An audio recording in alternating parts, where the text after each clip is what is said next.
All right, everybody, this week we celebrate Holy Week or Passion Week. It's the week before Jesus dies on the cross.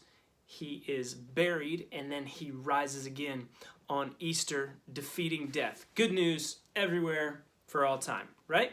Well, yesterday was Palm Sunday when Jesus enters into Jerusalem on a donkey, victorious as king. And Luke 19:37 reads this way. He came near the path down the Mount of Olives. The whole crowd of the disciples began to praise God joyfully with a loud voice for all the miracles they had seen. And they said this, "Blessed is the King who comes in the name of the Lord. Peace in heaven and glory in the highest heaven." And then get this, some of the Pharisees, that's the religious leaders of the time, from the crowd told him, "Teacher, rebuke your disciples." And Jesus said to them, "I tell you, if they were to keep silent, the very stones would cry out." I love that. The religious leaders at the time, they were upset. They were upset that the disciples were calling Jesus the King.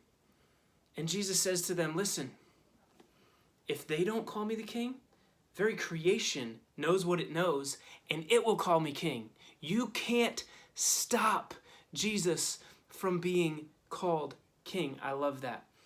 That's what happened yesterday. And then Jesus spends the night in Bethany, and this begins Holy Week. So we're going to spend a little time each day this week letting you see what happened in Jesus' life, the last week of his life. The next day, this happens, also in Luke 19. It says this, "As he approached and saw the city," this is the city of Jerusalem, which Jesus absolutely loved, "he wept for it, saying, 'If you knew this day what would bring peace, but now it has been hidden from your eyes. For the days will come on you when your enemies will build a barricade around you, surround you, and hem you in on every side.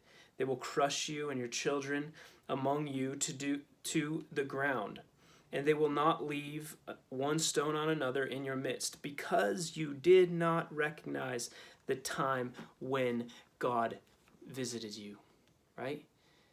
Jerusalem was near and dear to Jesus' heart because in the future, this will become the center of Jesus' eternal kingdom.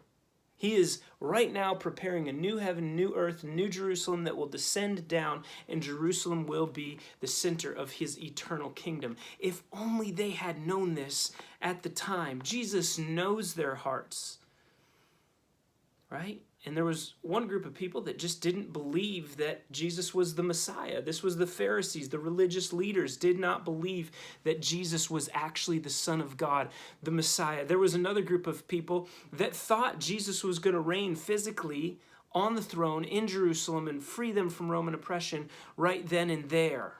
They didn't realize that first, in order to populate that kingdom, Jesus had to die and save their souls, right?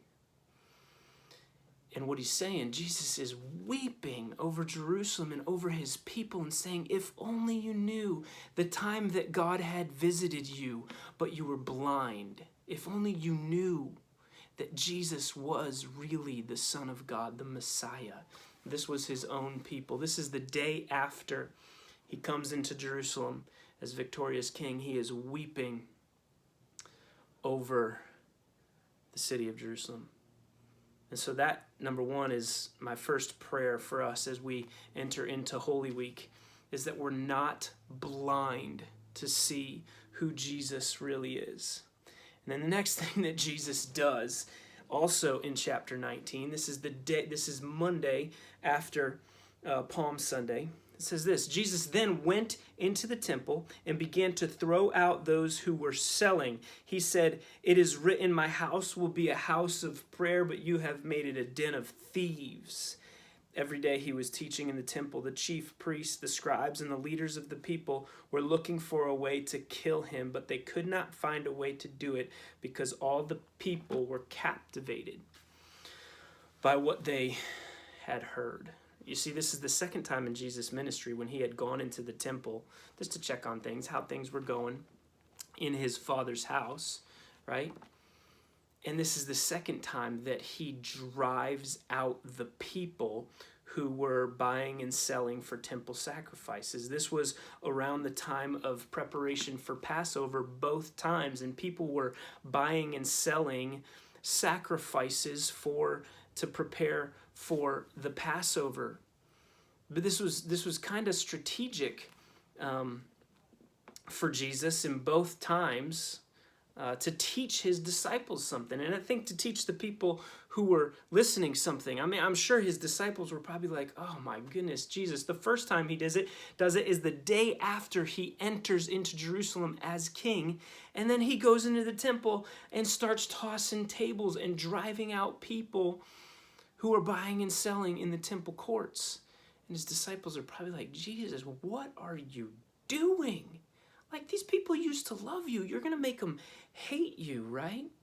This is right after the triumphal entry. That's the second time. The first time he did it was the day after he turned water into wine. 120 gallons of wine at a party. The people, once again, loved him. The next day, he goes into the temple and starts turning over the tables. His disciples are probably like, "What are you doing, Jesus?" But here's the point, that Jesus wanted to turn people's hearts to God, right?